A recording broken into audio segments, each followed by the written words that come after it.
Hello fam, it's me Nizel.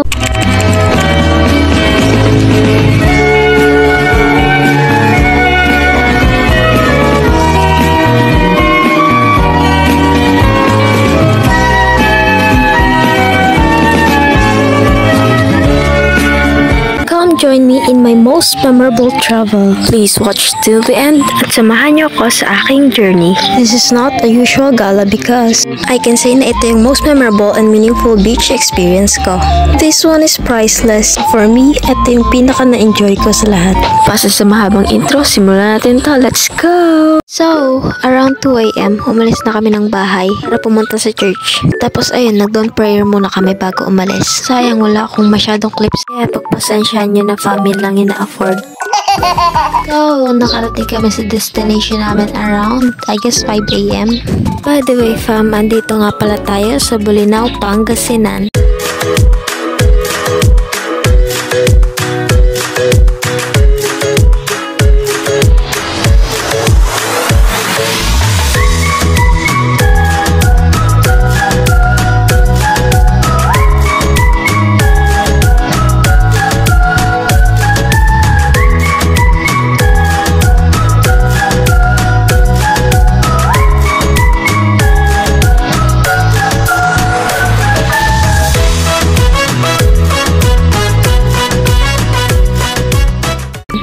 Trivia lang fam. Uy!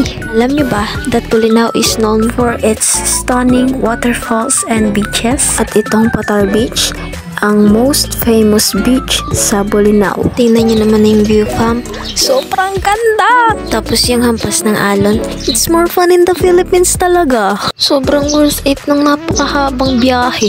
So, Bolinao is highly recommended talaga. Lalo na sa mga tao naghahanap ng lugar para mag-unwind. Uy, unwind! Nakakamangha talaga yung mga creations ni Lord. So, ayun na nga. Nag-volleyball muna kami pampatanggal ng antok.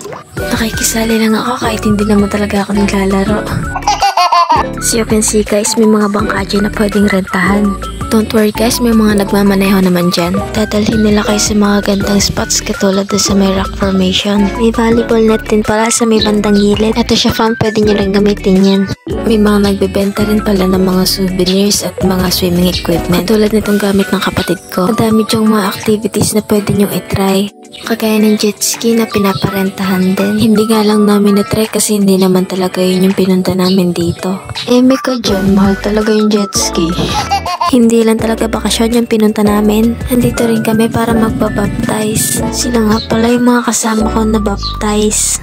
Bago yung mga pagtatampisaw namin, inuna talaga namin gawin yung pinaka-purpose na pagpunta namin. Nakita rin naman na nag-enjoy talaga lahat. Actually guys, hindi talaga namin namamalayan yung oras dyan.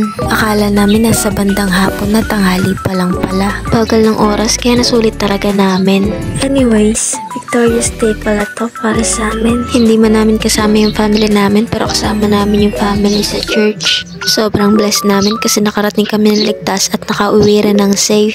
Grabe yung blessings ni Lord sa araw na to. Hindi man kami nakapag-stay ng matagal pero sobrang solid. Super enjoy talaga. Sa mga oras nga na ito, lumalakas na yung hampas ng alon. Sige, maya umahon muna kami para kumain. Tapos namin kumain, heto, sumilong muna kami. Hindi talaga nawawala sa amin yung mga praise and worship pag nagkasama-sama kami. Kagaya na lang nito. Ben! Ben! Maya nga bumalik na rin kami sa dagat. Ano tapa? Siyempre susulitin natin yung mga oras na nandito pa tayo.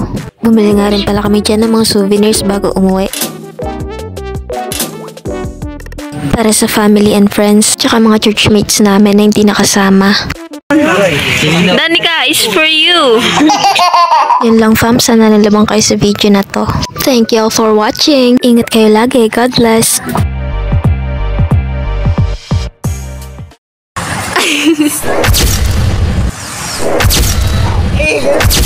Video to bro.